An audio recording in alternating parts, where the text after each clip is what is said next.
True Crime Podcast with Amber Hammond and Angel Mays. Color Me Dead podcast contains some language and adult themes that might not be suitable for young or sensitive audiences, and so we do advise, listening discretion. Yeah, because most of the time with our discussion on the different cases, we don't intend to romanticize or soften or omit any sort of detail because we feel that that takes away from the real horror that's in each crime. We also have a tendency with our podcast to use a lot of sarcasm. We use that adult language I mentioned, dark humor, and sometimes a complete disregard for political correctness.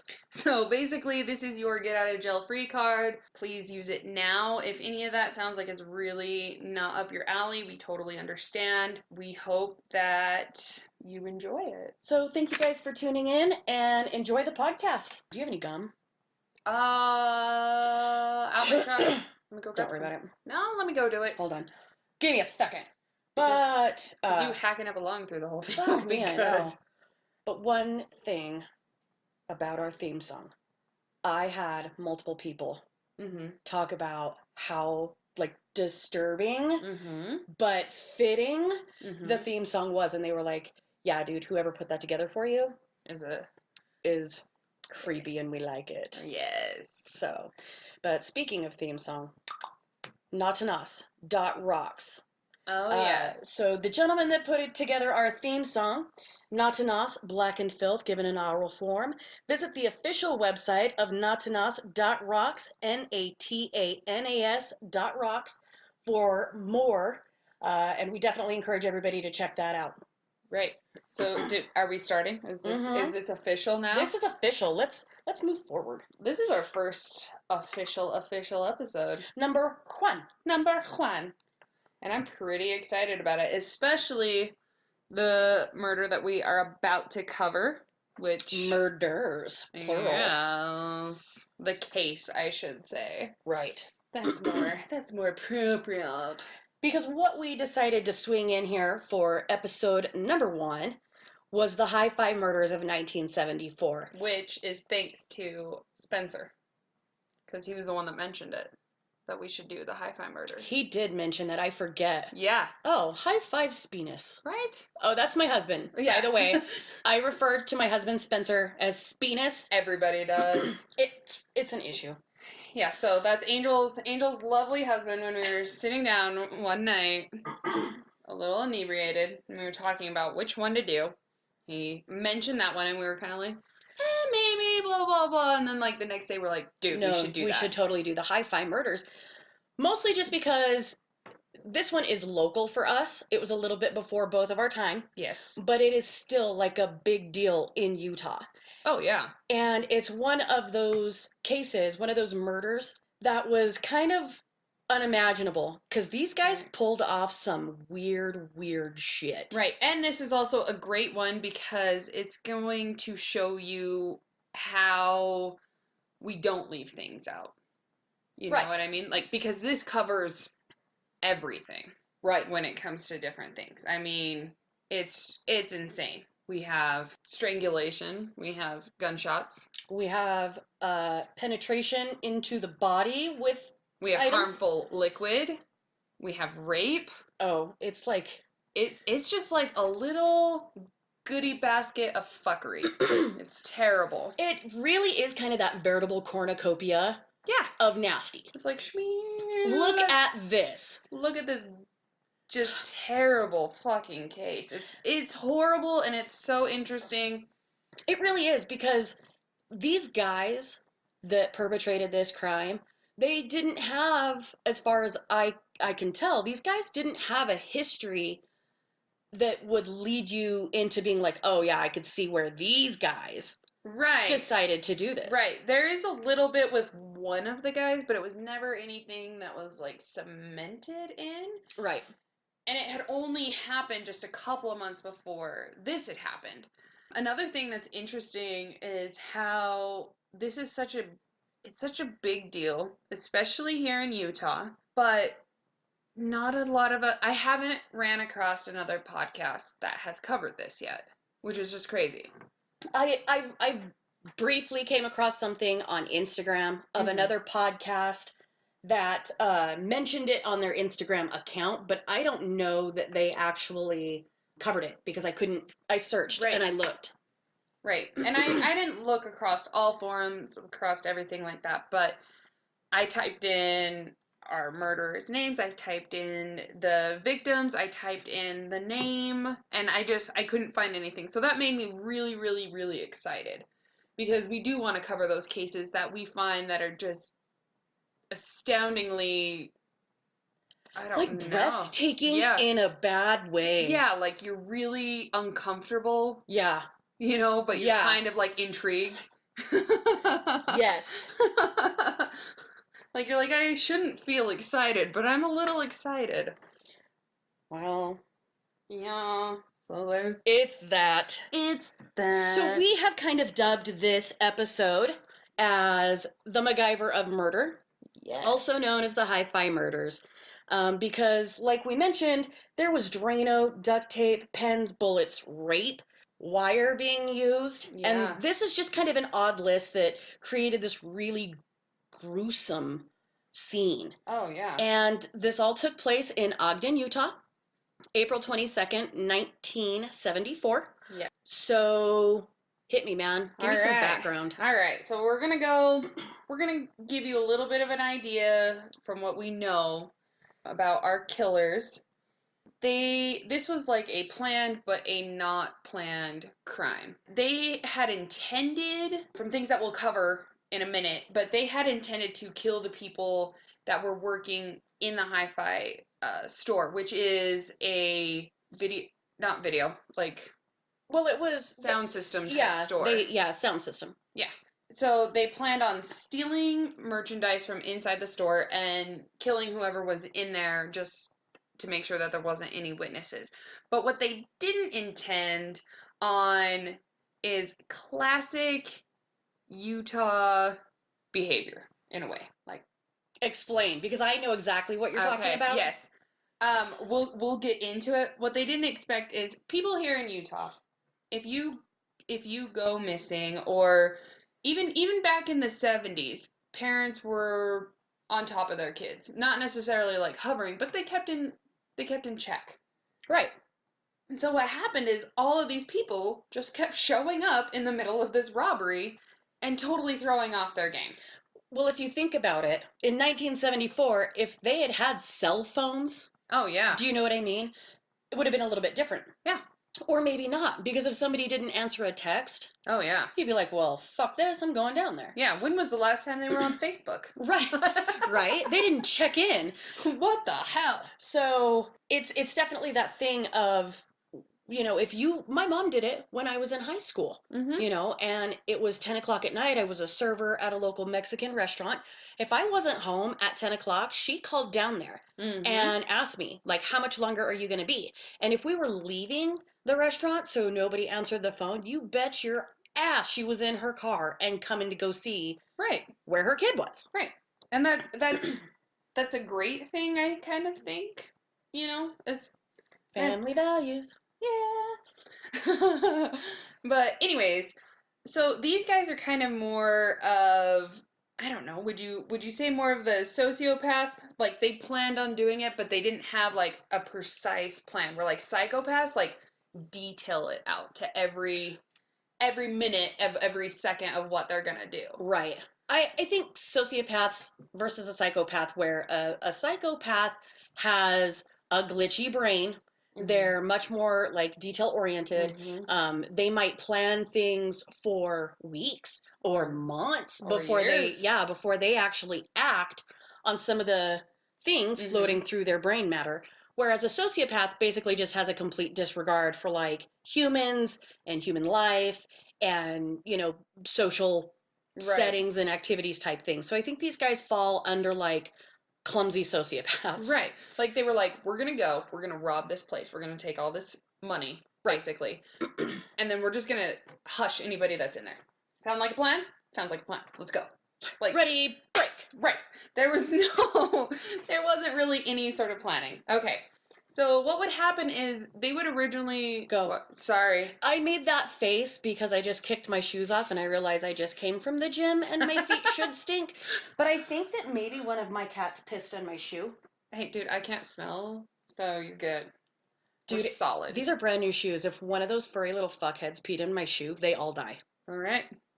Well, Moving forward, Moving forward. It's cool. Squirrel. It's fine. It's fine. Anyway, so Utah would suspect that there were 6 altogether in this robbery, but they only convicted 3. And the 3 would be Dale Selby Pierre, and he ends up throughout, between the time that he is in jail to the time that he is executed, he changes his name, like over 10 times.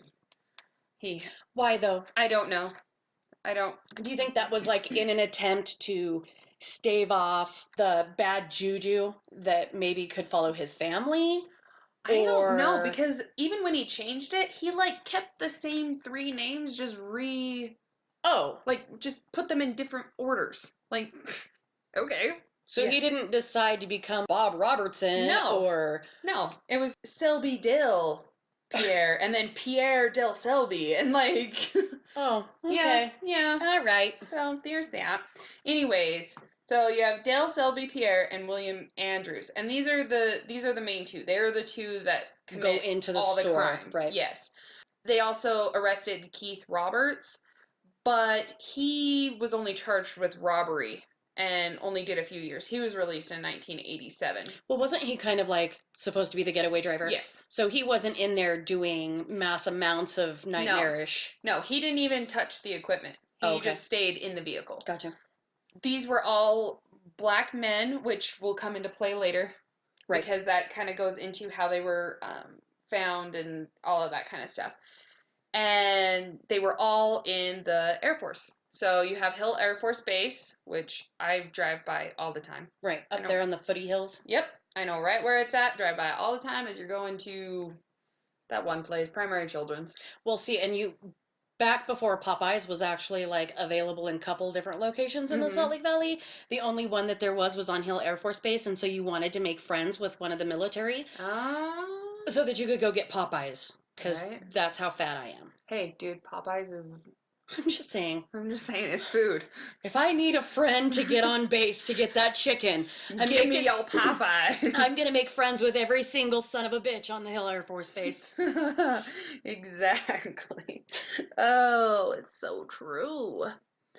The one kind of thing... which is kind of also interesting, because how they're prosecuted and sentenced is interesting, because they were active air. Yes, they were in the military. Active duty. Yeah, they ended up having to get a search warrant for the barracks and all that kind of stuff. But we'll get into that. So, Dale Selby... I apologize now. I'm going to fuck up names throughout this whole podcast. I'm terrible with it. I know. My dyslexia will fall out. I will say the wrong words in the wrong order. No, it's going to be... Just, you know what? Slow down and use, just Pierre and Andrews. Right? Yeah. Yeah. Anyways, Pierre, he entered into the Air Force, and then he was transferred to Hill Air Force Base in September of 1973. So he hadn't even been in Utah. Not for very long. Not even for a full year. And he was a helicopter mechanic. On October 5th of 1973, Pierre would become a prime suspect in the murder of Edward Jefferson, who was a sergeant at the Hill Air Force Base. But the police didn't have enough evidence to file any charges against him, so they were kind of keeping their eye on him, but they didn't have enough, everybody knew it was him, but they didn't have enough to actually do it. He wouldn't actually be convicted. I read later that he actually got convicted for that murder after he was arrested. For hi-fi. Yeah, for hi-fi. So he admitted to that murder right. when he was already in jail and knew that he was going to have a death sentence. And also, at the time of the hi-fi murders, he was out on bail from stealing a car from a car dealership. A car dealership in Salt Lake. Which you would think that if somebody had been arrested, active duty military, had gotten arrested for stealing a vehicle, that their ass would have been in the clink Mm-hmm. on the Air Force Base. Doing all of the push-ups or something. So I don't know. I'm not in the military, but we Yeah. could like phone one of the 9 Marines that we're friends with. But Right? Phone a friend. I know. But it just seems like if you're out on bail, you shouldn't be out doing anything in the public. You would think that whatsoever. you would get, like, I don't know if they could do some sort of thing of, like, you can't leave the base. Well, I know they can. Yeah. I don't know. It's But the military. I know, but I don't know. So that just seems kind of weird because he was a man that was already, everybody knows that he killed this sergeant. They just don't have enough on him. So how did they find that guy, did it say? Like, how was he murdered? He was, you know is it the Beret guns that have like the knife on the end? Oh. He was stabbed in the fucking dome piece. And it actually like broke off into his skull. And he was hit so hard, he was stabbed so hard with the end of that it actually stuck into the ground. And they just found his body in his house. I can't remember. But yeah. Wow. And Pierre was the only one that was around him during that time. So he was stabbed in the face with a bayonet. Yes. Multiple times. And until it actually stuck and broke. Yeah, it broke off. All right. Yeah. Okay. So he kind of had this, like, evil part of him. And later it will be said that Andrews was kind of like the brains behind it. And Pierre was the weird, fucked up muscle man that they had. Like, I'm not very smart, but I can kill people. I can't math, but I can stab faces. So Yeah. There's that. Okay. Yeah. So anyways, that's a little bit of the background. There's really not much on William Andrews that I could find. Okay. So that's what we have. And then Keith Roberts, I mean, he was just a guy. He was just kind of along for the ride. Like, it sounded like a good plan. I'll be a getaway driver. Because really, who doesn't want to scratch that off their bucket list? Like, I would actually consider that if I heist? Who doesn't want to be a part of a heist, dude? Dude, for real. And, like, he was just like, dude, I'm a man. I'm pretty sure I have a van, and we got a plan. Like, I'm excited. I'm sure that in the course of our drunk shenanigans on any given day, we could be like, so, do you want to steal a monkey? Oh, fuck yes, I want to steal a monkey. Get the goddamn dog kennel. Let's go. Right? Like, except for about the height of our excitement that we could do is be like, you want to go steal a traffic cone? I got kids to put through college, man. We can't be fucking around. Which has actually happened before. What do you mean? Your husband and my husband doing the whole stealing of traffic cones and putting it in front of their front doors the next day. Okay, yeah, all right. Well, I mean, the worst we've done thus far was jam our finger into a stranger's butthole. That needs some explanation. And sit and taser each other. Oh, yeah, that was fun. That was a little fun. You can't tase other people until you tase yourself. It's true. Like, get a stun gun and tase your friend. After you're about like a fifth deep. But not on the heart side. No, never on the heart side. Never on the heart side, because you want to make sure that they walk away from it. But we have this fun game that we call touch butt. And it is when somebody, when they bend over or they expose their tethered end, you have every right in the world to jam your digit as far into their dirt button as you possibly can. And it's totally acceptable as long as you say, touch butt. Yes.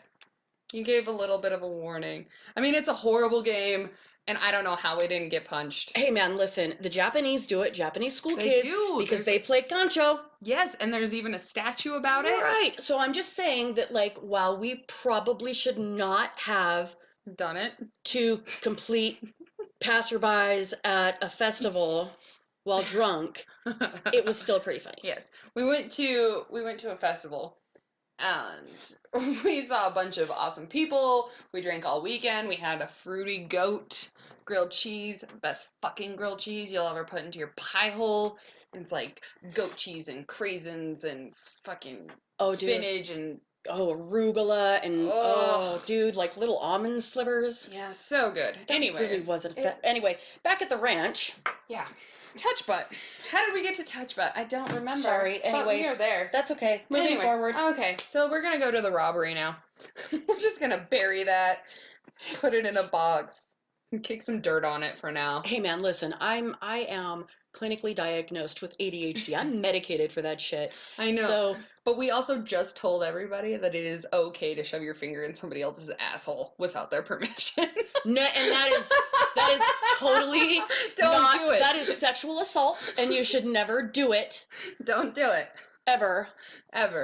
Unless you're at Loudwire and you've had all the Huckleberry vodka and somebody comes skirting by with their beehole exposed and you may or may not go to jail. I don't know. Yeah. I mean, that's up to you. We're not condoning that. Like, if you want to take that risk, you can't be like, well, I heard it on a podcast, officer, and they said it was okay. Listen, you're a grown adult, and if in your drunk shenanigans you're like, oh my god, the touch butt game, and you go concho and you ram your finger into somebody's balloon knot, you can't turn around and be like, Ember and Angel did it. No. You should never do what we do. We're never. Bad examples. We're terrible examples. So the robbery. So it happened on the night of April 22nd, and these guys, they'll pull into the Hi-Fi store just before it closes. That way, because they wanted to make sure that there wasn't a bunch of people still in there.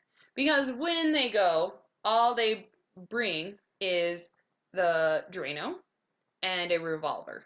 A little 6-shooter. That's it. That's all they bring. They plan on going in so they can steal all of the sound equipment. And they actually ended up stealing quite a bit. They never got to use it, but they stole quite a bit. It was $24,000 worth of equipment, but today's value, because I mathed it, is over $125,000. I'm actually very impressed with you because I can't even help my kids with their math homework. So do you want me secret time? Do you want me to tell you a secret? Yeah. There's an app or a thing on on the internet where all I had to do was enter in the year and the amount and then transfer it to. If only their homework were so easy. I know. Many things I can do. Math isn't one of them. Hey, it happens. So who all was in this? Okay, so there was the two people in the store. There was Stanley Walker, who was 20. And then there was 18-year-old Sherry Michelle Ainsley, and she had just started working at the store a week before. Dude, talk about fate just throwing you a dry bone. Right? You're brand new at this job, probably given her age. I'm going to assume probably like maybe her first job. Yeah. Especially here in Utah. Right. I'm sure she was doing stuff in high school. Right. Different things like that. Active student, that kind of thing. I agree. Yeah. And I mean, it was also the 70s, so it probably wasn't as common necessarily for a teenager in high school, especially a female in Utah, to have a job before. Right. So brand new. Unless you're pouring ice cream at the Dairy Queen. Right? So she was just a wee lamb. These would be their first two that they come into the store, they pull their gun, and they take them down to the basement. As they're doing that, little Byron Nasbitt, who was 16 at the time, who his dad was actually a renowned doctor. He was an OBGYN.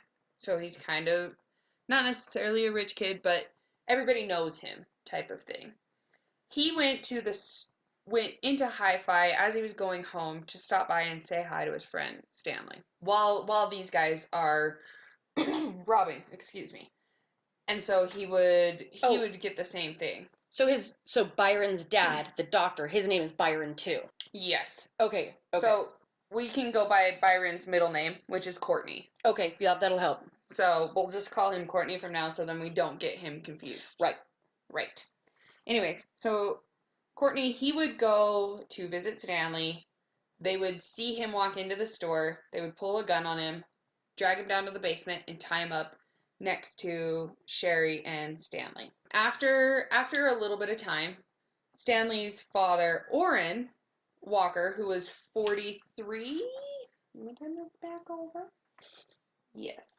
He was 43. He would come and find Stanley, his son, because the store has closed down by now. He should be home. And this probably wasn't very long after the store closed. that Oren came. Right. Like maybe 15, 20 minutes. Like from whatever time the store would close to take for him to get to the house and he didn't show up, that's when Oren came to go and find his son. All in the middle, while Pierre and Andrews they're just trying to steal some shit. And here all these good people are trying to come and find their fucking kids. So they're just like funneling through like sheep in a field. Yeah, so they're like, fuck, another one. Jesus Christ. Get your ass to the basement. So awful. I know, it's terrible. The one good thing is Courtney Nasbitt and Oren Walker would end up surviving. At a really great cost. Yes. Courtney would have mental disabilities afterwards to where he couldn't even testify. Yeah, he was left with like severe permanent brain damage. So most of the conviction and stuff went off of Oren's testimony. Right. So that's the one good thing. I mean, at least he lived so he could get the attackers into prison and get justice for the rest of them. Anyways, now they have what? They have 4 tied up in the basement. Yes. As after they tie up Oren, that is when Andrews and Pierre, they start talking. And they're kind of over in the corner, nobody can really hear. But after that time, Andrew exits and he will go to the van and he comes back with a bottle and a paper bag. And he tells the victims that it's booze laced with sleeping pills. So what they're saying is, we're going to give you this liquid, you're going to go to sleep, and we're going to bounce. So then you can't call the cops, you can't find us. Right. We'll be gone before. Gives us a head start. Yes.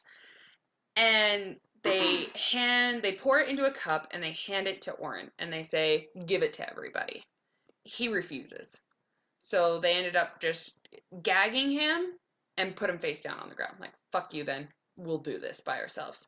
As they're in the middle of trying to pass this liquid around before they even get to give it to somebody, in walks Carol, which is Byron Courtney's mom. Because she's like, where the hell is my 16-year-old kid? Yeah, where the fuck is he? Okay, question. How did she get into the store? If you're planning on killing somebody, because they had planned on killing somebody. Oh my God. That never even crossed my mind until you just like gave me the face. Why not fucking lock the goddamn door? Or do something so people can't keep walking in. You would think after the first 2. Yeah. But maybe they would actually post somebody.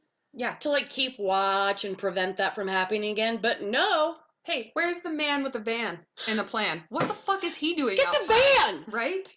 I guess they didn't have a cell phone. It's not like you could be like, hey! I don't know, but come on, dude. After number 2 walked through and was like, dee-dee-dee. Yeah. And they're like, God damn it, where did this one come from? You let a third one. Right. Come in an unlocked entrance. It's not like the lady crawled through the air vent in the ceiling. She walked through the front fucking door and she's calling for her son. Oh, God.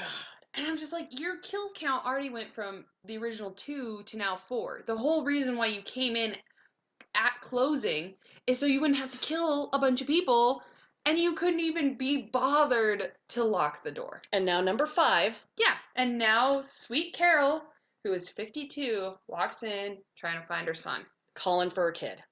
Right. Damn it. So the men have to run upstairs, wave a gun at her, they bind her upstairs, and they drag her down to the basement, and they put her next to her son. Like, here's your fucking son. Oh, God damn it. And that's just, can you even imagine how awful, like what kind of horrible feelings you would have if you came to find your kid and they're being robbed? Right. And now you're also being held hostage with your kid because your instinct, you know as well as I do. Right. Our instinct as a parent, as a mom, is to protect our kids at any cost. Any cost. And now you can't. Right. What the fuck? And it's sad because you can tell, and you're going to get into our murder here in a minute, but you can tell even here how frustrated that they probably are. Because so far, everything is already not going according to plan. Like going straight to hell. Yeah. Right. And it's only going to get worse. It's only going to get so much worse. And so I can't even imagine, especially when you're dealing with somebody like Pierre, who has already been prime suspect in a kill, who already, like, obviously not all upstairs. Right. He seems like a violent person. So he's probably already gearing up. And I'm going to let you take over to get us into the actual murder. So we have 5 people in the basement. We have two original intended victims right that worked in the store. So we've got little Sherry and we've got Stanley. And then we've got Stan's dad, Orrin, has come to find his son. And then Courtney Nesbitt, who is a friend of Stanley, he's also arrived. Right. And then, of course, little Courtney isn't at home. Yeah. And so his mother, Carol, has come to find her 16-year-old. So now we're up to 5. Bound in a basement. Awesome. These guys really are just a bumblefuck. Yeah. I wonder if after this point, it never says, but you think maybe after this point, did they at least lock the fucking door? Which I don't know. One can only hope. I mean, like, if you're gonna be like, a fucking monster, at least do it decent. I just feel like, at this point, these guys probably just left. They probably went back there and propped it open with a brick. Probably. Idiots. Fucking so, stupids. Moving into the murder. Yes. All right, meat and cheese of this podcast. And it's about to go heavy. When we talk about this being the MacGyver of murder, it really is. So the lead detective on this case would say they knew exactly what they were looking for before they went into that store. And they also knew that there would be at least 2 people that they would have to kill. And they did no more, no less than what they had planned. And I think he determined this based on how things were carried out. There was too much planning versus just a robbery gone wrong. Right. Like, even though they fucked everything up, and even though it wasn't very coordinated, they would try to say that, it was just a robbery gone wrong. But they had already had a plan set in place. Well, you can't show up to a place and do the things they did and call that a robbery gone wrong. Right, especially when you bring some of the items from home. It's not like they just randomly found it in the store. No, and they had it. Fuck it, let's try this. Right, and it wasn't items that people randomly have in their vehicle. Like, what I have in my truck? I have, like, some wet wipes, some perfume, some jumper cables, and probably 6 hoodies because I'm a hoodie hoarding whore. Right. And, like, change. Yeah. You know what's not in my car? All these items. That I'm fitting to tell you about. Yeah. So, this wasn't just robbery gone wrong, and it will also be revealed that Andrews said they planned on killing anyone that they came across during the robbery. So this is kind of where shit gets a little bananas. Mm-hmm. So that bottle that they bring in the paper bag that Orrin refuses to distribute to everybody is actually Drano. And so they forced these victims to drink the Drano because clearly somebody watched too much fucking TV. Right. Pierre got the idea from the movie Magnum Force, where they force a sex worker to drink Drano, but then in the show, she and dies immediately. Right. Well, guess what, kids? This is not how that works. Immediately, their lips and their tongues and their mouth and their throat are blistering and burning. They have flesh falling off of their mouths. Which I think, like, when I think of that, like, I think of the whole, almost like a zombie effect. Like, flesh literally is like liquefying and falling. Is literally falling off of you, and everything is just, like, oozing and disgusting. Like, it's a chemical burn. Yeah. Like, in your mouth, which is already a soft, sensitive mucous membrane. Yeah.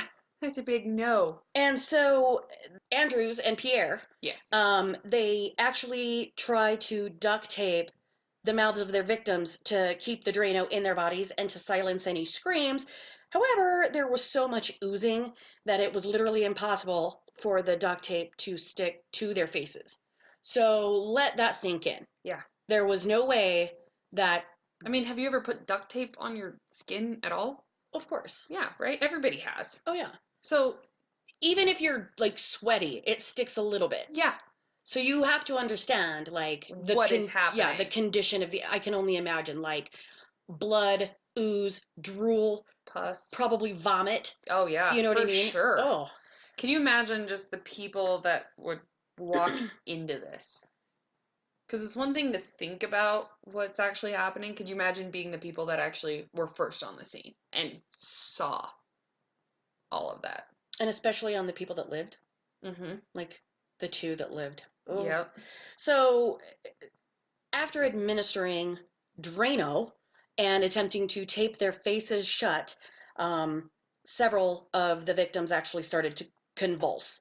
The scene that is now in the basement of this hi-fi shop is complete terror. It's nightmare fuel. Oh, yeah, it's gruesome. I couldn't even imagine. And I'm sure that they were almost probably a little like, holy fuck. You would have to hope so. You would think. But then again, we're also talking about somebody that repeatedly stabbed somebody in the face with a bayonet. So there's that. All right. All right. Okay.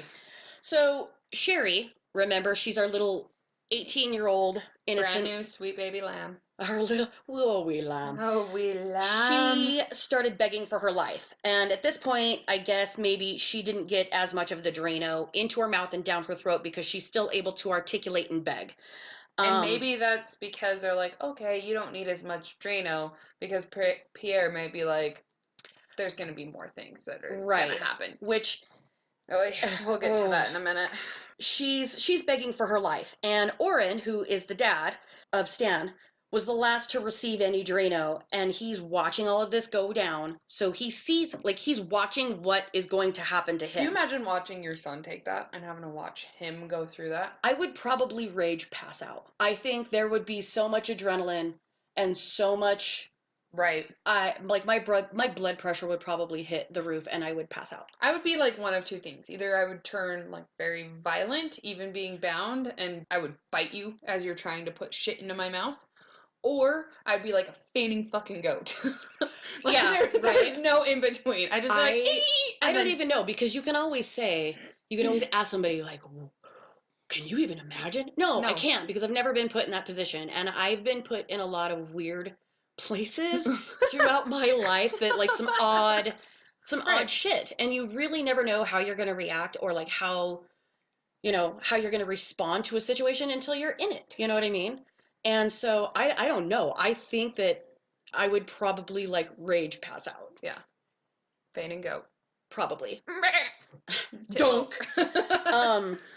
Because Oren has watched this, he kind of let it dribble out of his mouth and pretended to be in the same pain in an attempt to throw these guys off the trail. You know what I mean? So maybe they're not like, oh, you didn't get enough. Drink more. And go completely bonkers and like empty the bottle into his mouth. Right. Pierre got really impatient. So you can understand. No, I can't understand, because this guy's a bumble fucking idiot. Goodness. We went from 2 victims to 5 victims. We're giving them Drano. It's not happening like I saw in fucking Magnum Force. Because, curse you, Hollywood. Bunch of liars. Right. But, not only did they intend on 2 people in the store, now they have 5. I'm sure that they're frustrated. Things are getting complicated. And now the Drano has not succeeded in immediately killing everybody. Right. Can we just say on how dumb it is to think that watching something on TV is how it's going to really happen? Like, people think strangling somebody is easy duty. People think apparently fucking giving them Drano is easy. It almost reminds me in Boondock Saints when they're like, get your fucking rope. Oh my God, I'm not the rope-toting Charlie Bronson wannabe that got us fucking last. Right? Jesus. When they're like, you usually shoot at them for 20 fucking minutes type of thing. Right. Like, it never happens in the movie. You can't get yourself some rope and a Rambo knife and pull it off. No. These guys are, they're getting increasingly agitated. Like, I said that all stupid, but they're getting more and more agitated. They're getting more and more frustrated at how this is all playing out.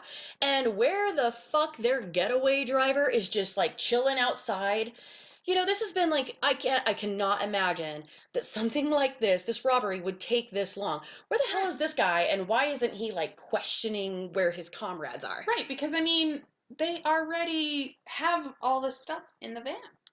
So, and what is he doing? This is 1974. It's not like he's just playing fucking Tetris. He's not on Farmville. right. He's not scrolling through his Snapchat sending dick pics to random mommies. Right? Like, He's not playing fucking Pokemon. No. What the fuck is he doing in that I van? have no idea. Dude, I have no idea. Dying of boredom, slowly. This is clearly not going according to plan. So he comes behind Carol, who is the mother of Byron Courtney, Mm-hmm. and shoots her and Byron in the back of the head, but it left Byron alive. Which I just can't even imagine.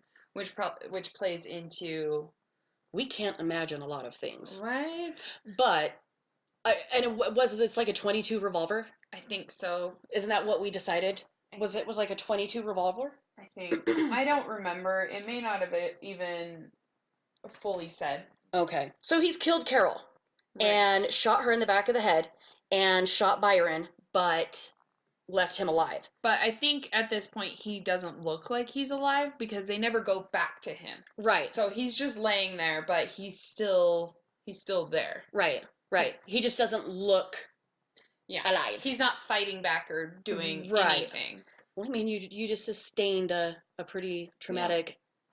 Yeah, I'm sure he probably, lost consciousness and different things like that. Oh, I'm sure. I don't fucking know.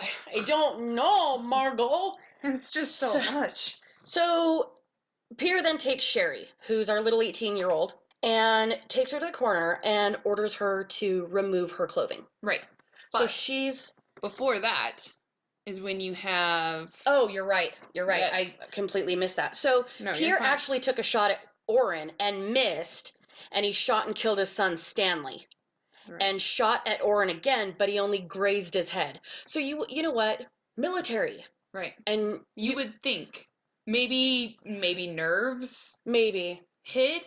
Maybe he's just so fucking pissed off. he's like ramped up and like rage, so he's firing just like yeah. But you also now we're at 5 shots fired, 2 people still alive.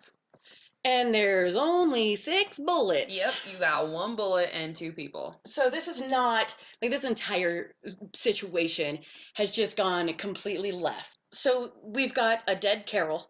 Mm-hmm. We've got Barely alive. Byron Courtney, Yep. who's laying on the ground completely motionless, and then we've got Stanley, who has been shot and killed, Mm-hmm. and 2 shots fired at his father Oren, Mm-hmm. and he's now got a head wound. He's been Right. grazed. Okay. Ugh.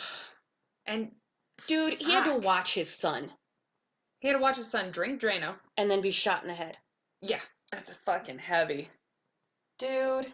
That's why I don't feel any ounce of sympathy when it comes to their sentencing. Not at all. Not at all. No. Because where I jumped forward after Yes. missing that important little piece, Pierre then takes Sherry to the corner, like I said, and orders her to Get naked. get naked and take her clothing off. If I were an 18-year-old girl and all of this is going down and I just saw all of these people be, forced to drink Drano and then shot and killed or wounded, Mm-hmm. if somebody takes me to a corner and tells me to take off my clothes, I know What's gonna happen? what's about to happen to me. Well, and you could probably, with how angry Pierre was at this point, you know that he wasn't nice about his demands for her to get naked No. either. No. There was no way he was like, come to this corner. Do me a favor and I'm going to ask you to untuck your blouse. I'm gonna need you to just undress. No. No. It was It was angry and it was demanding. and I'm And sure it there was a gun in her face. It was forceful. You know what I Mhm. mean? He didn't like pick her up tenderly by the hand and like escort her to a corner. No, he probably grabbed her, drug her, flung her. Yeah, because I mean she was bound. Well, she would have to be unbound at this point if Yep. he's telling her to take off her Right. clothing. So he then tells Andrews, his partner, Mm-hmm. to clear out for at least 30 minutes. So Andrews knows. Right, he's fully aware of what's about to happen. Then Pierre violently rapes Sherry repeatedly. In some of our research, there was a lot of damage found to her vagina. A lot. I totally lost words for a second. It's okay. It's When- heavy. It's shit. When a woman's vagina sustains that kind of damage, you have to wonder what took place during that rape. Because, Right. in all of my research that I've looked up, nobody really knows. He was in Right. there alone with this girl. You don't know if it was just his sex organs. Right. You don't know if he used other things. Objects. Right. And I'm sure because it was hard to find more details on this, and I'm sure that's also the family Right. wanted Like a to- request to keep this. Right, right. And another reason why I think it's important that we go through the details and different things like that is because this is stuff that has to happen. These details are things that victims, families have to face. Right. They have to hear about it.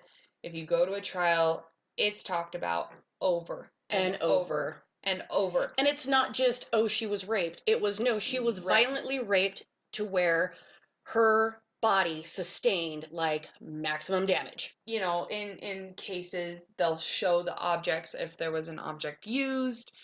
And so I think that it's important when we're covering these kind of cases to really not necessarily take you there, but make you understand the severity. Like what the detectives had to look at, what these Right. crime scene investigators were photographing, and what these families were then told later. Right. And if they were sitting in on these trials, which, I dude, bet if that they was were. my kid or my husband or my wife, you bet your ass I'm going to be sitting front row staring the son of a bitch that murdered my Oh, yeah. people in the face. And I'd be like, you're lucky that you're now protected on the other side of this.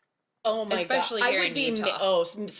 I would have like those flashcards from the water boy. You want me to Mhm. kill them? Except it would be like, I'm gonna find a friend on the inside, and what's coming for you is gonna be sharp and sandpapery and Mhm. detrimental to your asshole. Because Right. I will put all the money on their commissary to make sure that you suffer every day that you're incarcerated until you get put to death. Right. You better prepare your anus. Because there's going to be a lot of shit that's going to happen. I don't know how I'm gonna make friends, pen pal. I don't know. Something. Ugh. But like it's important because then no matter what your stance is on the actual death penalty, I think when you actually sit down and you actually hear a case in all of its entirety and you kind of put yourself in that position of victims' families and different things like that, Right. you can understand why people will push for the death penalty or why people will say, especially victims' family, like, Right. I want you dead. When somebody goes into a store to rob it and knows the son of a bitch brought a gun Yep. and Drano. Mm-hmm. When somebody openly admits it, too, Right. then I don't see why we keep them around. No. I don't see, like, why the fuck is Charles Manson still alive? Oh my goodness. Because he's entertaining. I don't know. But Anyways. back at the ranch. So we couldn't find a lot, just that there was a lot of damage done, probably to the point that she would have never been able to have kids. It was, yeah, she sustained some serious damage. So after that, Pierre watches her use the restroom and drags her naked body back to the rest of the bodies. Well, that's nice. He at least let her use the bathroom. Oh, good. After he was a fucking monster. Just completely brutalized her downstairs. I have no problem making you drink Drano, and I'm gonna violently rape you, but I will let you use the bathroom because I'm a good guy. And Fucking, then takes her back to the rest of the bodies. Now, keep in mind, we've got Oren, who has a head wound, took a graze and had some Drano in his mouth. And then we've got little Byron Courtney Nesbitt, who's Drano and bullet to the dome, but unconscious on the floor. She thinks he's dead. Everybody does. Everybody thinks he's dead. So he drags her back, slams her face into the ground, and then shoots her in the head. Yeah, that in was the back of the head. That was the last bullet. Okay. Yeah. So why would you even allow somebody, like if you were, like, I don't know if it was just like playing games where he was giving her this little glimmer of hope, like maybe I'll let you live. Right, like I'm going to let you use the restroom and then I'm going to take you back here where you're with the rest of the people so that you feel a little bit safer. Yeah. And then kills her. Like a weird fucking game of cat and mouse. For real. So what we have now is a situation of why won't you die? Right. So you've got Orrin, who they notice is still alive. And they're completely irate at this point. Like, they're spinning out of control. Right. They have entered that zone of rage that very few people get to experience in real life. They're like, we just wanted to come here to steal some shit and kill 2 people. And get out of here. Now, yeah, and we've spent too much time here. So now what they have... And you have this fucking guy who, one, refused to pass out the shit to everybody else, so he was already just... Like, on the shit list. Yeah. Right. And then, you know, he didn't get as much Drano. We shot at this motherfucker twice. You know, we've had to keep coming back to this guy. And he's a real pain in Pierre and Andrew's ass, which I'm grateful for, because then he continues to be one, and that's what you get when you're a stupid motherfucker. The plural motherfuckers. So what they decide to do is they find a wire, they wrap it around Orrin's throat, and they try to choke him because they are now out of bullets in their little 6-shooter that they brought along. And I think it was like a cable wire, like a sound system. Right, so speaker wire or something to that effect. This is where... Ugh. I don't want to say this is like my favorite part of the hi-fi murder, because that's really morbid when you say it out loud. It's the most... Ugh. Yeah, like, Drano was bad. No, right. Do you think that we can top Drano? Oh, we have a cherry to put on top of that shit. And... like, obviously, they try to strangle and also realize that doesn't happen like the movies, because they just stop strangling him. Right. So they've come to this point where they understand that clearly strangulation is a lot more difficult than they ever thought. So they find a ballpoint pen in the store. Like a pen, you know, just regular pen that you write with. And they place it into his ear and kick it into his ear, breaking his eardrum, and the pen actually exits the back of his neck. So he's been kicked with a writing instrument into his ear, and it's kicked with such force that it goes through his eardrum and actually exits his neck. Yeah. So you take him, you're pissed off. How I think that it probably happened is that they went behind him, they strangled him, or probably Pierre. I don't know if Andrew's, what the fuck he's doing, jerking off in the corner, like... God knows. I don't know. Or maybe at this point, Andrews is like, we need to... oh my God. Like, this is... Yeah, you're a little fucked up. You know, when everybody likes that one friend, but then that one friend like goes rogue. And they're like, we should never have him over again. Yeah.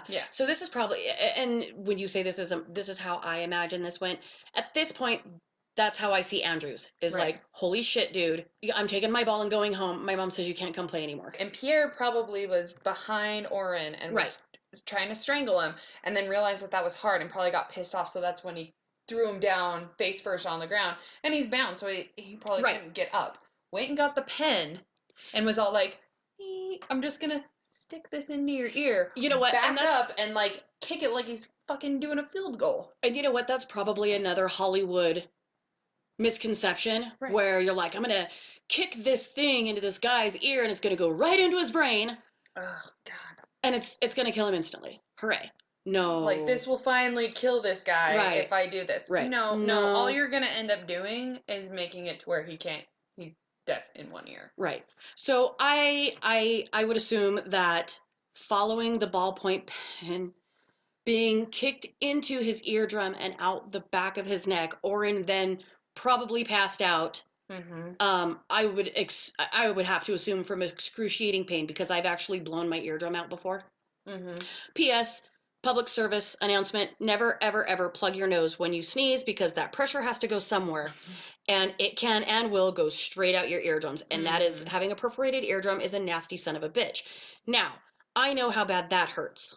Right. Could you... Wrap your brain around it being a pen. We're going to ask, could you imagine? And the answer is always no. Quit asking that fucking question. Right. We just both made eye contact, and it was like, all right, clearly we need to come up with a different phrase for this. So after that, they pack up their stolen goods, and they just drove off like they didn't commit this horrifying crime. Right. Well, and, okay, so Keith Roberts, the getaway driver... I'm sure Andrews probably went and maybe hung out with him during the 30 minutes of violent fucking rape that happened? Do you think that Andrews was all like giving him like the 411 on all the things that were happening on the inside? I don't know, 'Cause I because would think that there would be some sort of question, like Robert's being like, dude, why the fuck are we still here? you know what, and you, I would have to assume that when he went out there, he was like, "Hey, I had to split ski for 30 minutes because Pierre's losing his goddamn mind. he's down there doing unimaginable animalistic things to a young girl. So I had to come out here. By the by, By the by, the Drano thing doesn't fucking work how we planned. Just so you know for future reference, they don't Hey. die instantly. Oh my God. You know what? And at that point, I'm sorry, but if I was just this lowly getaway driver, I'd be like, I would have been like, I gotta go. so you can either come with me Mm-hmm. right this very second, or I'm going to ditch you both. Yeah. I would. I'm getting the fuck out of here.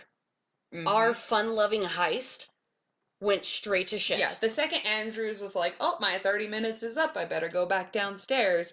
If I was Roberts, I would have, or if I was Robert, was his last name, I would have been like, "Deuces.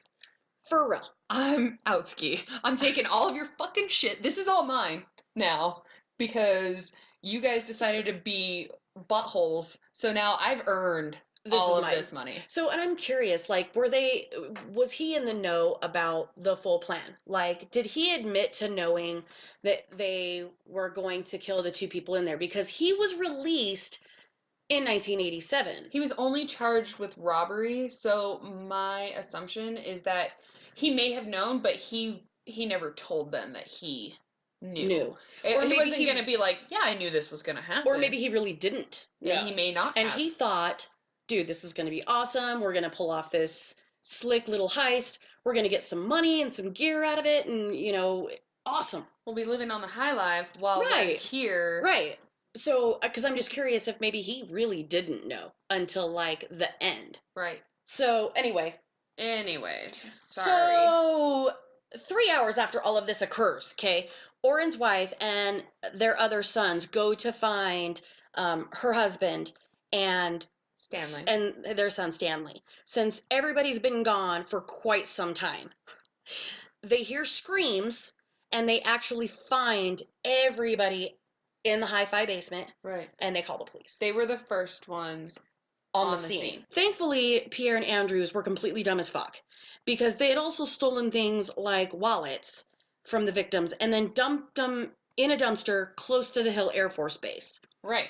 So two boys actually found them early that morning and they reported it to the police. What the fuck these kids were doing in a trash bin early in the morning? Yeah. I'm not sure.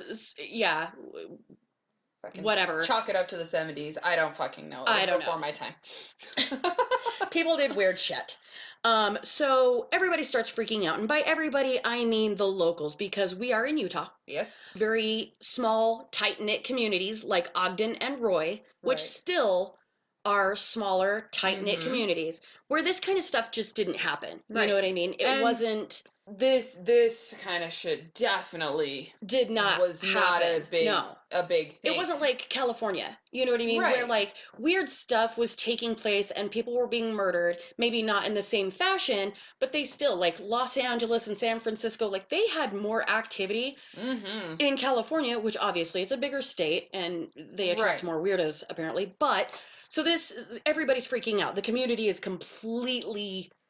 Well, yeah, and that's also because there was no holding back what was happening either. No. They like it was known almost immediately, which is another big thing that happens in Utah. I mean, you shit your pants at Walmart, by the end of the day, everybody in town is gonna know. Oh, sweetie, you're not out of the parking lot. Right. Like, and everybody's like, this person shit their pants down aisle 5 while bending over to try to pick up a fucking can of beans. like, maybe they should put the beans back if they shit their pants when they bend over. I'm just saying that's, go get yourself some cheese. Plug it up.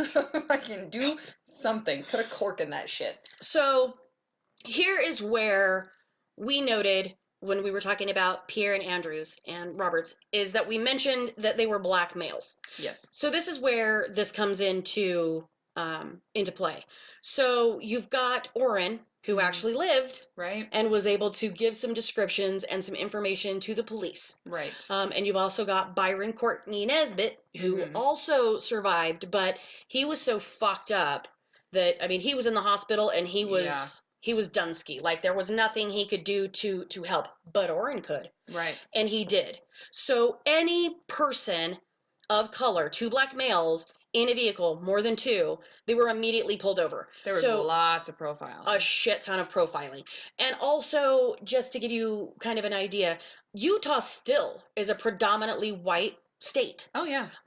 White and native. Yes. You know, we do have a lot of Ute Native and lands. Paiute and Northern Ute. Anyway, you don't see, and especially in some of the smaller communities, you don't see a lot of Hispanics or African Americans or Asians. Right. And especially in 1974, Right. that you were not going to see a great like melting pot of culture and color, and do you know what I'm saying? Right. Right. Utah, we have a certain kind of culture, but not one that's like you would see on either side of the coast. Like, Right. you lived in California for a while. I lived in Oregon, where we knew everybody and everything. Like, I was exposed to Yeah. Well, everything. and that was like when I lived in Houston, 4th largest city in America. That, you want to talk about a melting pot. Oh, my yeah. first day there in a Walmart, I heard no less than 7 different languages. And it stunned me because I was like, Yeah. wow, so many peoples. And Right. it was awesome. I Like, think it's wonderful. I just kind of walked around and like put my listening ears on because I thought it was so bizarre that I was hearing all these different things. Anyway, so here we are. It's 1974 in Ogden, Utah. A lot of profiling. A lot of the profiling. very small number of black people that were already there are now getting talked to. Right. And if you talk about Utah in that time period regarding race, and race relations and acceptance, 1967, before interracial marriage was even legal in Utah. 1967, and this took place in 1974. Yeah, it hadn't even been legal for 10 years. Right. And Utah is very, very slow when it comes to their... Oh my God, catching up with the rest of the world, and everybody knows this. Anybody that knows anything about Utah knows that our state is probably one of the biggest jokes when it comes to... Which is so sad because there's a lot of really cool people here. And Utah has a lot to offer people. Yeah, but it's beautiful. Separation of church and state is not on their top thing. And also, this is 1974. The LDS Church didn't even allow black people to... like hold the priesthood. Or go into temples or Right. do anything until 1978.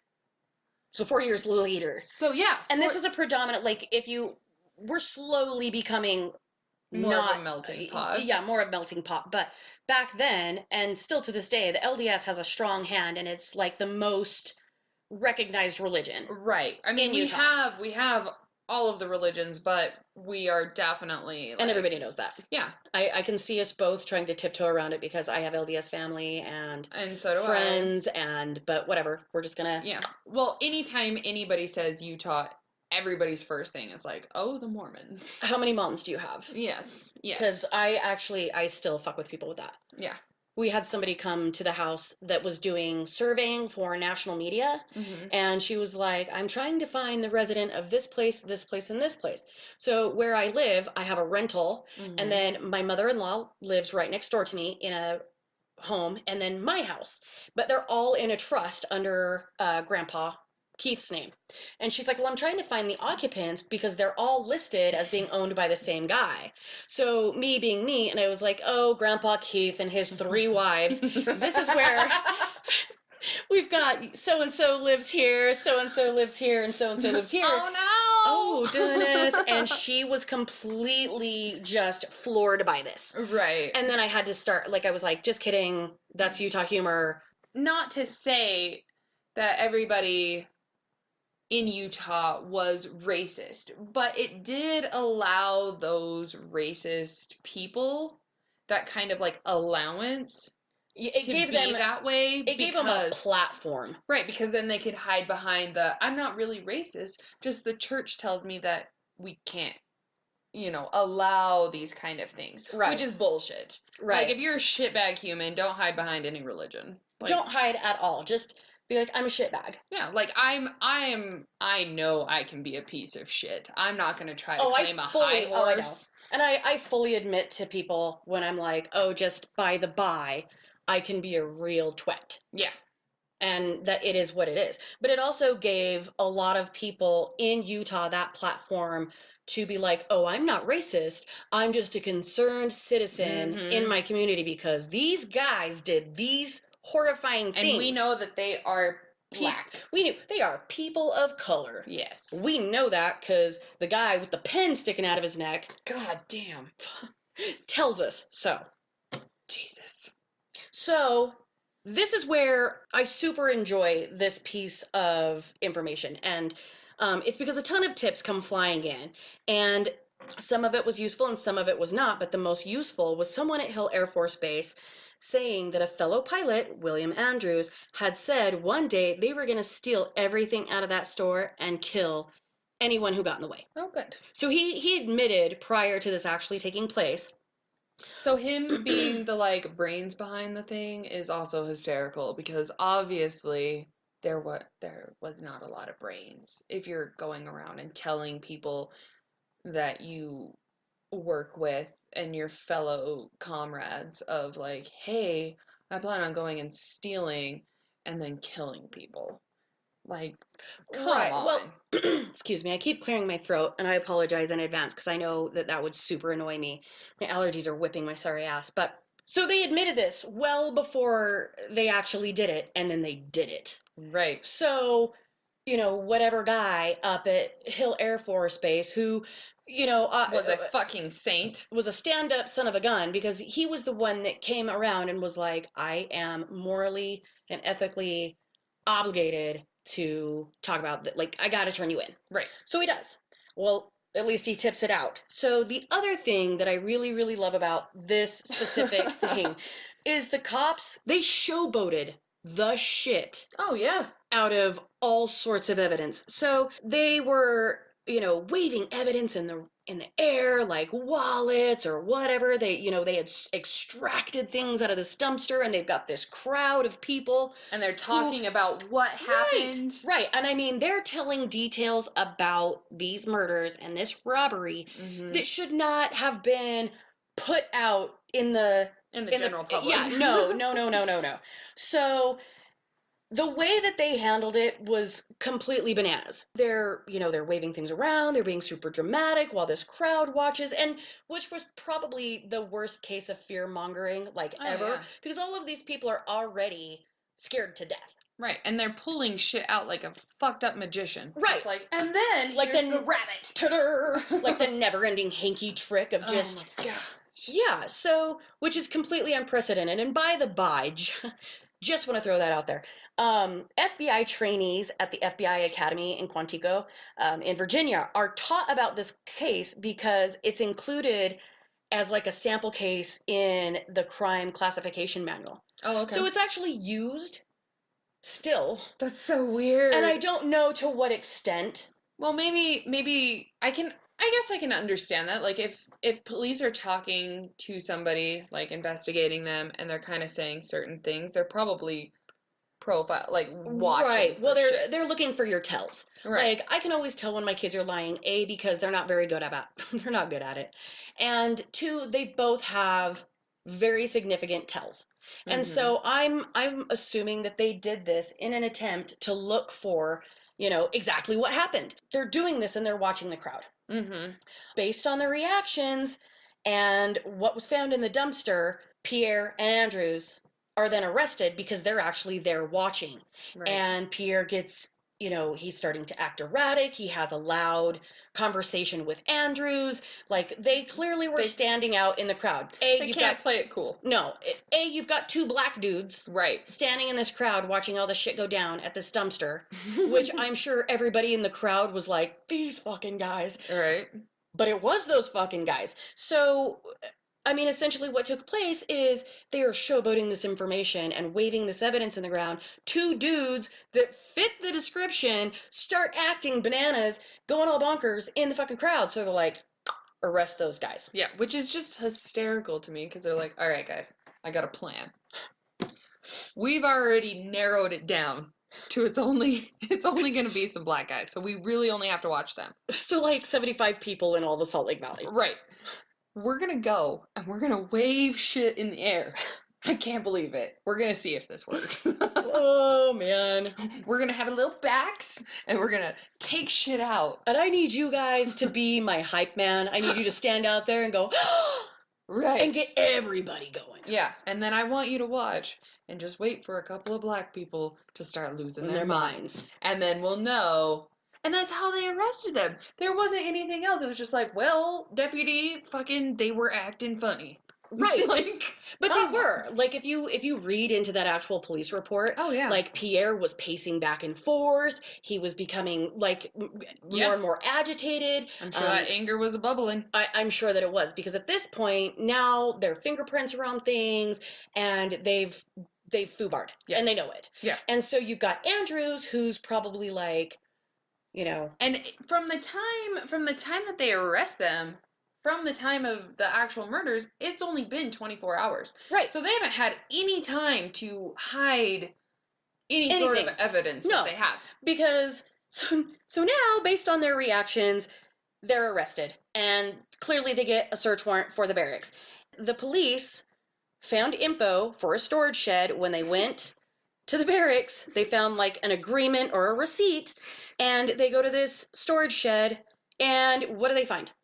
They find it all. All of the stolen goodies, plus the remainder of the unused Drano. Right. Question, again, I have so many questions. Why did they keep the Drano, but they dumped the wallets? Why the fuck did you keep the Drano? Like, what? Why the fuck did you keep the motherfucking Drano? Why didn't you throw those wallets into the trash can and pour the Drano on top of it? Yeah, or keep the wallet. Oh my god, or I don't know. The Drano I don't somewhere. know. This whole thing, like, you know when you play Connect the Dots? Yeah. And you're like, halfway through, you're like, oh yeah, this makes sense. It's going to be a giraffe. Mm. You can try and connect the dots on this all day long, and it looks like I blindfolded my 5-year-old nephew and gave him a pen and said, draw me a hippopotamus. Yeah. Because just none of it. None of it makes sense. So they're arrested within 24 hours of the incident, and they find everything they need. Yeah, to convict them. To move to trial. Yeah.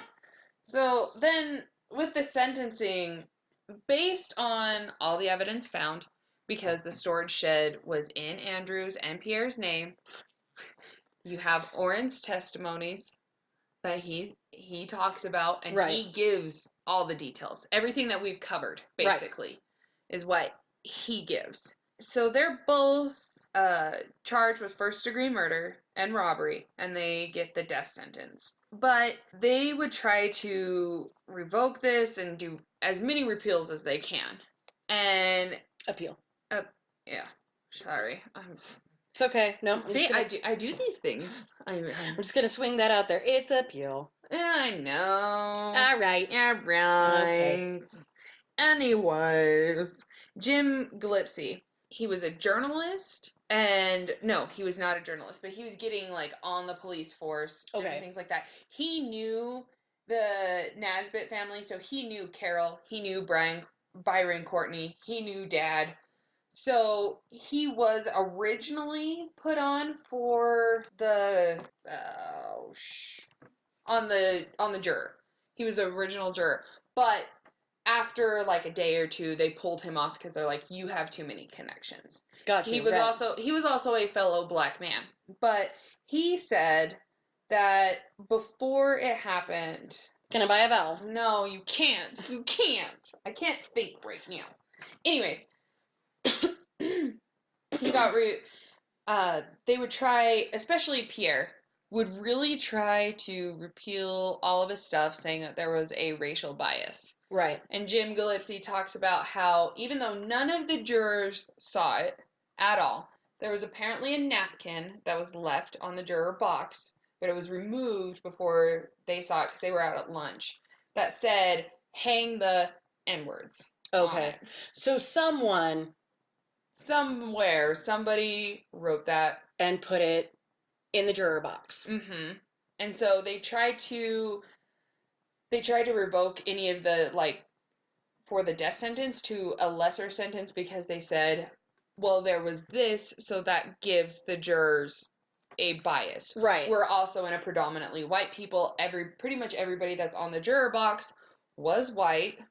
The one black guy that was on there, You guys took away. dismissed because it was. And they were trying to say you took him away because you didn't want a black guy on there, basically, which Right. wasn't the case. But that's what they would try to say. None of this works. The judge is like, I don't give a fuck about any sort of thing that you're trying to pull. You poured Drano down somebody's throat, you raped a girl repeatedly, and you kicked a goddamn pin in somebody's ear. After firing bullets into 3 people. Yeah. 4, because Carol, Stanley, Courtney, and fired 2 rounds at Orrin and then Sherry. Yeah. You don't deserve to live, motherfucker. You're done. Yeah. You're done. Maybe was there a little bit of racial bias? Perhaps, because they did receive a harsh sentence. I think it's justified. I do too. Well, I don't think anybody that does those kinds of things to another person should get to stay even life in prison. Like that's you collected 3 souls and you tried to collect 5. Yeah. And so at this point, no. Yeah. You clearly can't play well with others. You have a shitty disposition. You know what I mean? Like when do not pass go. Do not collect $200. No, because you know what? When a dog bites somebody, we don't fuck around. No, one instantly. bite and we're like done. We take them and we have them put down because it's like for the greater good. It's the safety of the community. Right. So if you have this man who attempted to kill 5, successfully killed 3, why then? Right. Why should he get to stay alive? Right. And I mean, we could do a whole other episode on just talking about death penalty pros and cons. But another day. Anyways, we're going to fast forward now to August 28, 1987. Pierre, who then I think by this point switched his last name to now it was Shelby. Oh, who knows? Who knows? We're going to stick with Pierre. He would also be the first person in Utah to be executed by lethal injection. So 1987 is when Utah first started doing lethal injection, which is crazy because that wasn't that long ago. No. Before we had the firing squad, we still do use it. We still have the firing squad, which is just I really super love it though. I do too. The fact that we are that just I know. Oh man. We are just Utah, where we're lowering the legal drinking limit to 0.05 for DUI. The Zion Curtain law has been finally been lifted, hasn't it? No, it's more in force now. Like you either have to have a physical barrier. Well, it was like that before when they put the Zion Curtain into effect. I thought they were trying to. But now they're doing it like. Oh man. Even more. And we have that whole thing where you have to have the sign in front of your... Oh my God, you have to designate that this is not licensed as a bar, it's licensed as a restaurant or vice versa. Yeah. But we have... A firing squad, so thank God for that. Welcome to Utah, the Pandora's box of America. For real, dude. Like, I really think that if Hellraiser were ever to be redone, they should really do it in Utah. We also have, like... Everybody in Utah has guns and weapons and 3 years of food storage. Yeah, I mean, this is you know what? Like, if shit really does go south and we like move into World War III, I'm thankful for where I am. I am too. We're in a nice little spot. Well, we're geographically secluded by mountains. Everybody has guns. Everybody has food. Yeah, I think Utah also we rank like number 1 in the state for as many people that own 50 calibers. See, yay. Well, shit, dude. Think about how they use them up at the ski resorts. They use 50 cals to shoot the snow off the side so they don't have avalanches. They do, like, controlled avalanche. Yeah. So, yeah, dude, please. We're all about shooting people and please things. No. All the things. All the things. Anyways, Andrews.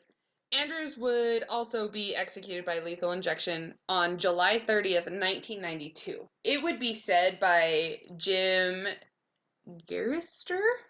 He was one of the 9 journalists that was actually at the execution. Said that he had never seen so much police presence before or ever again. And that's because previously, as some of you guys may know, there was all the riots that happened in LA after Rodney King's beating. Right. And with all of the rioting, there was 53 deaths, over 2,000 injuries. And so Utah, being very sheltered, sweet little baby wee lamb, Utah, were like, holy shit, what if this happens to us? What if they're going to be mad? These riots just happened. Everybody's angst up. What if all these people from LA Correct. Like, what if they came? Yeah. come to Utah? We need all the fucking police. All of them. Put your donuts down. Put your coffee down. Fucking come to this execution. Shit's about to get real.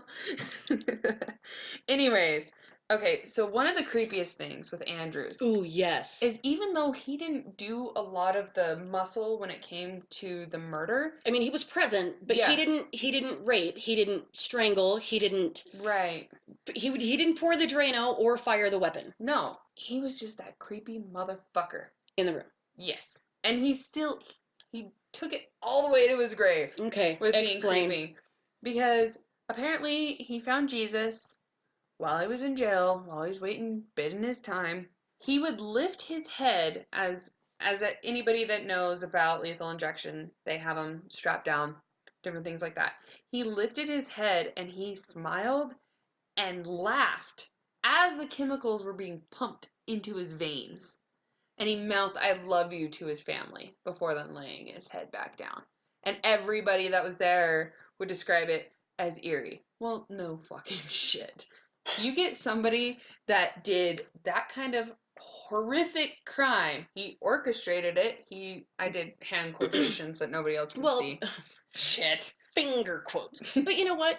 You were there, you let that all go down. So while you may not have been... And you planned on killing people. Right. That was your goal. Right. You even told somebody. Mm-hmm. So... Yeah, you're just creepy as shit. One of the editors, Flora Ogan, was a city editor at the time, and would say, in all my years at the Standard Examiner, it was the most exasperating, exciting, and personally traumatic events to happen. See, the fact that she puts it in those terms, I can appreciate that. Yeah. Because it was exciting, exasperating, and like personally traumatic. That is literally how I read a lot of the information as I'm researching. Right. And she worded it great. Obviously, she's an editor. She's good at wording. She's English. Goddamn wordsmith. And I am not. Anyways, all these guys were also military. Right. And so there comes that question of... why weren't they hemmed up and tried in military court? Right. And from what I know from some of our friends that are in military or were in the military, right, they kind of say that when it's military versus civilian, it's up to the military. The military can choose because they work with the federal court system. Correct. So they can choose, since it does involve civilians, to just go federally and let it go through civilian court and everything like that. If it's military versus military, then they usually keep it in-house and it doesn't go through a civilian court where it has just regular jurors and everything like that. So obviously the military was just like, we're confident in all of this. We don't want this motherfucker around. We already know he killed this other guy. Yeah. He's a piece of shit. Andrews is another piece of shit. They're your headache. Take him, run with it. Exactly. And Ogden before had been fairly laid back and fairly liberal when it came to Utah and it came to people of color and all sorts of race relations. But after this, because remember, they thought that there were 6 people. Right. And only 3 were caught and convicted. Right. So people thought that there was another 3 people out there. And this is where people started locking their doors and doing all that kind of stuff and always kind of like probably side-eyeing anybody. Right. Where it just created a lot of tumultuous feelings towards people of color in the Ogden area. Right. And people locking their doors was a big deal. Right. Like Utah is full of a lot of really small towns. You can You can leave your garage door open and go for a 5-mile bike ride around your neighborhood and nothing will happen. I can't even tell you how many times, or like, this is something that's really, really common throughout most of Utah, Mm-hmm. that we will get out of our cars Mm-hmm. and go into the store and leave it running, keys in the ignition, and we're in there for 10, 15 minutes and come back out. And it's still there. And your car is still there and all your shit is still in it. Yeah. And there's times people will drop a wallet full of money and that person that finds it will spend like all day. Dude, they're on Facebook, on the yard sale pages. Does anybody know Jones Smith?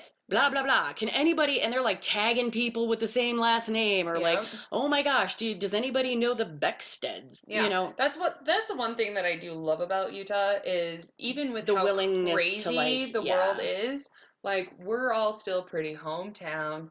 You get a new neighbor, you're gonna get all the green jello, you're Oh gonna my get all gosh. the funeral potatoes. Funeral potatoes. But like the general goodwill Mhm. towards people in Utah. You broke down on the side of the road, you're gonna get like 2 or 3 or 5 people that are gonna pull over at various times and being like, "Do you need my help?" Yeah. One time we were going up the mountain, we saw a guy that his truck he scattered the engine or something, and Oh. we were going up to like I don't remember. Anyways, and we pulled over. Never met this guy a day in our life. Have no idea who he is. I mean, he could have been a serial killer. Could have been. Could have been.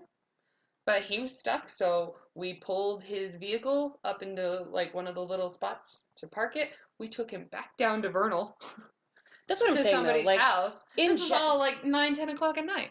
in general, it's just, it really is a decent place to be. But So sadly, it would be shitty that people would start kind of side eyeing other people, which locking their doors. we've had that problem here. You know what I mean? Like some crazy off the wall shit will take place, and then we're like, oh hey, by the by, Right. start locking your doors. Like those 3 tweakers that broke into dude's house.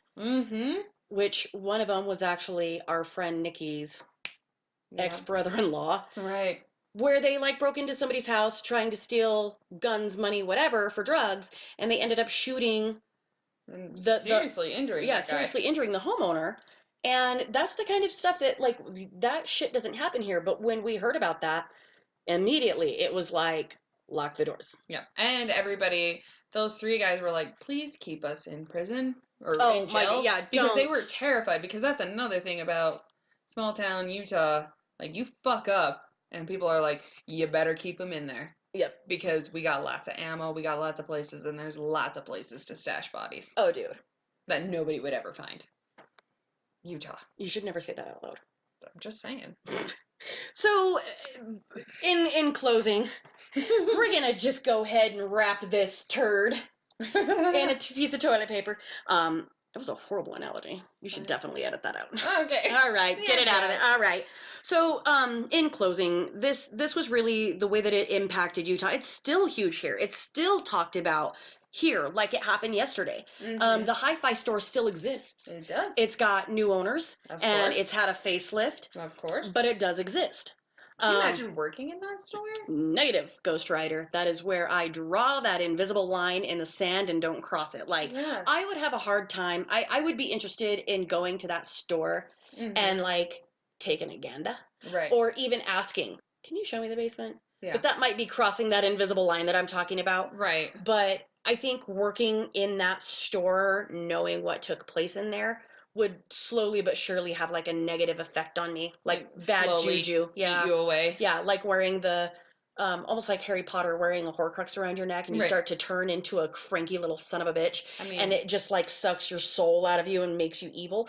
That's kind of how I view working in the hi-fi. Like, I would say that would eventually turn me into a sour grape. Yeah, but yeah, they did like a anniversary thing of it not too long ago. However many year, 10, 20, 30, like year anniversary. And that's another thing is when it was mentioned to us that we should do this. Holy shit. Well, if you think about it, last month on the 22nd would have been 43 years. Yeah. So recently they would have done the 40th anniversary of the hi-fi. And so it's still fresh. So when it was mentioned, we just kind of didn't think about it, because to people in Utah, this case is almost like hearing about Charles Manson, Ted Bundy, John Wayne Right. Gacy. Like, it is a Kardashian.